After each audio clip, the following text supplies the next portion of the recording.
Assalamualaikum warahmatullahi wabarakatuh. Om Swastiastu.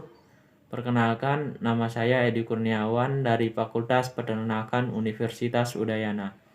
Di sini, tujuan saya membuat video adalah sebagai tugas praktikum di mata kuliah Ilmu Reproduksi Ternak dengan topik organ reproduksi pada ternak betina, di mana di dalam praktikum ini saya mengambil organ reproduksi pada unggas. Nanti di dalam video ini saya akan menjelaskan bagaimana sistem reproduksi pada unggas atau apa saja organ reproduksi pada unggas. Langsung saja kita akan melakukan praktikum. Di sini saya akan menjelaskan tentang organ reproduksi pada ayam betina. Yang pertama, saya akan menjelaskan tentang bagian-bagian dari organ reproduksi pada ayam betina. Yang pertama ini merupakan bagian dari ovarium. Yang kedua adalah oviduct atau tuba fallopiae. Yang keempat adalah yang ketiga adalah ini merupakan uterus. Yang keempat adalah vagina. Di mana fungsi dari bagian-bagian organ reproduksi ini berbeda-beda. Saya akan menjelaskan apa sih fungsi dari ovarium. Secara umum, ovarium memiliki dua fungsi. Yang pertama sebagai penghasil hormon, kedua sebagai penghasil folikel. Kemudian fungsi dari oviduct atau tuba fallopiae adalah sebagai saluran di mana nanti akan terjadi fertilisasi. Kemudian yang ketiga adalah uterus, di mana di dalam uterus ini nanti akan berkembang spermatozoa atau zigot yang sudah dibuahi atau ovum yang sudah dibuahi.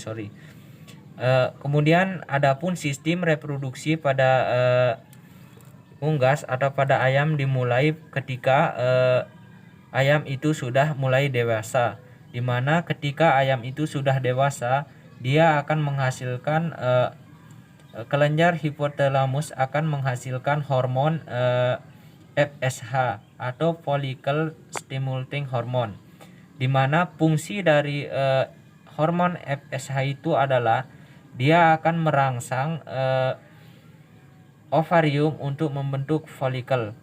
Kemudian yang kedua adalah di sini setelah terbentuk folikel atau yang kita kenal dengan bakal kuning telur, ini akan masuk ke dalam infundibulum, di mana fungsi hormon estrogen pada infundibulum sangat penting.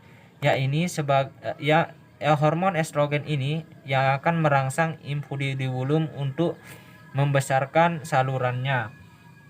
Kemudian di dalam oviduct atau tuba fallopiae ini akan terjadi fertilisasi, di mana nantinya di dalam tuba fallopiae ini akan dihasilkan hormon androgen, di mana hormon androgen ini merupakan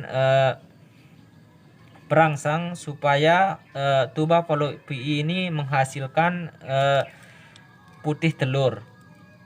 Kemudian ini merupakan magnum atau yang sering ini merupakan